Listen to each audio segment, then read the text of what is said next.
It's no laughing matter, fear. It's something we all experience.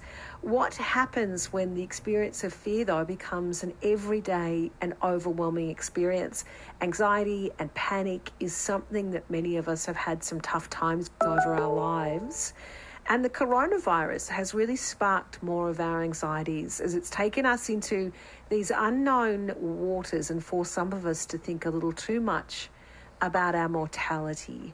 Our next guest has spent most of her adult life involved in the investigation of the control of fear. And she's just written a book with that explores a practical 6-step guide to managing fear. Dr. Amy Silva, psychologist, thank you very much for joining us this afternoon. Thank you so much for having me. It is really, it's a really perfect time. I mean, fear has been something, and anxiety I know is something that people have experienced to great extent for a long time. But right now, when we're dealing with the uncertainty of our world, it's quite widespread, it seems.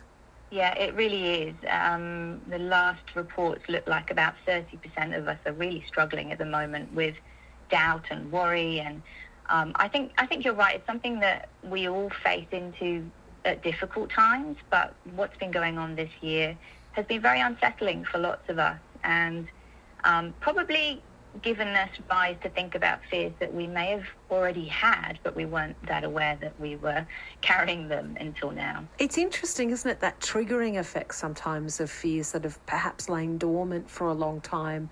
Events in your life, you talk about illness and you talk about experiences that force you to or create environments where you feel that you are not safe anymore.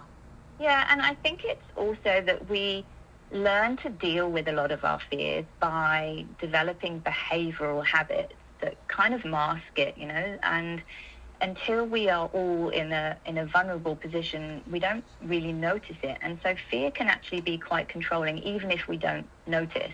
It can start to tell us what to do, and that classic fight or flight response that fear has for many of us, we may see the behavioral consequences of it, of finding it difficult to trust each other, or finding it difficult to make a decision, or being perfectionistic, or having FOMO, or these are all kind of small versions of that fear being activated that cumulatively over the past year I think has really built up for some of us, and now it's really clear that we are struggling. And if we haven't had extensive experience with knowing those signs that you speak about, those little moments where you're like, often it can start to grow without us knowing. That's right. It actually starts to control us, and we don't even know. So there's that classic sort of psychologist speak of the unconscious taking over, and we don't even know, so we blame it on other things. We blame it on external things. It's that thing that has happened to me that has caused me to feel like this. We don't see that choice point where we have a choice to take back the narrative from fear, because fear can be the loudest guest in our heads. It can tell us what to think, what to do, and if we don't have any space between what fear tells us to do and us noticing that we have a choice, we end up doing what fear tells us to do, which is essentially to avoid or to arc up, defend or retreat. And that is a very basic pattern that happens in our brain when we are triggered. It's so all-encompassing, isn't it? Because fear triggers sensations that are very uncomfortable and make us feel as if the experience that we are having is real, or the fears that we have are real, because we're getting a physical response that is hard to move away from. That's right. And that provides the sort of chemical, physiological state. But we have a really clever brain, and that part of the response is one of our primitive parts of our brain. That is automatic. We are fear-seeking machines. If we weren't, we wouldn't survive for very long. So it's really good that we have that. But then we have this really clever brain on the outside, the bit that we're all used to seeing when you see a picture of the brain. And that part of the brain can get really compromised, and that's when we make bad decisions, we say things we don't mean, or we try and protect ourselves in some way. Now, if we don't see that point where that clever brain could go, I've been triggered. I have found myself in a situation where that primitive part of my brain thinks I'm under threat. Now it's my job as the clever human to calm that part of my brain down so that I can choose what's the best response for me to have in this situation that's related to what's going on now, not any stories that I've got in my head, any past examples, anything that is really focused on what fear is saying, but what are my goals? What do I want to achieve? What would help me move closer towards my goals?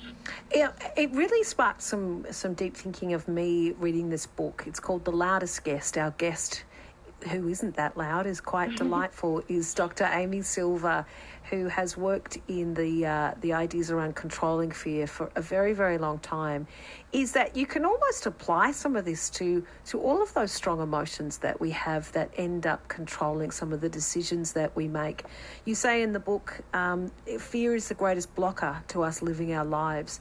This isn't just about controlling fear. This is about going to the next point where we start to become the people that we want to be and live with some of that fear. Yeah, I think that we need to make friends with our fear. And as you say, some of the other really difficult emotions that when we block them or deny them or feel ashamed of them, they actually come at us at times that we don't want them to be there. And what we need to nurture in ourselves as humans is this understanding of humanity, which is that we are feeling machines. You know, we are designed to feel. And so these feelings, difficult or positive feelings, are here with us on our journey, whether we want them to be here or not. And if we turn towards them and welcome them, even the difficult ones, particularly with fear, if we welcome it and go, oh, you're here for the ride, thank goodness you are, because otherwise I'd make some terrible decisions. So thank you for coming. I'm going to listen to what you have to say. I'm not going to block or deny that you're there. I want to listen to the message that you're giving, but I've got a whole party of emotions here that I can tune into and find out what's their message, what's their take on this particular situation, so that I can host my own party. I can be the host of my party and choose where I want to direct my emotions and use my emotions to get me further towards my potential. I'm in absolute fervent agreement around how fear can block our way, the ways that we perhaps should be going. I did a whole lot of stuff on it, years ago, where I took myself to a theme park and went on rides that frightened me, just to get a sense of what that feeling is, so that I'm not afraid of that feeling. That's so exciting, and what an incredible gift you gave yourself to understand that. I mean, that the caller that said, the fear of fear actually is a really big thing, and we fear that experience. And when we start to recognize what it looks like, what triggers it, how it shows up, how I deal with it, how it has these spikes, but then it sort of dissipates.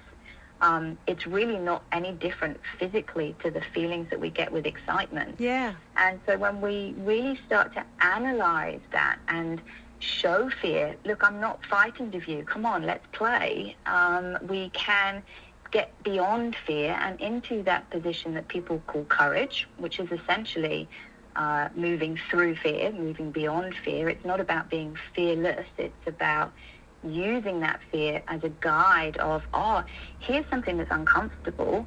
Do I want to go for it? Does it take me further towards my goals? And if it does, then yes, let's do it. As we mentioned, there is a really wonderful 6-step guide in this book that takes you through some really well-researched ways to deal with and face fear. The Loudest Guest is the book. Dr. Amy Silva has been our guest. Thank you so much for joining us this afternoon.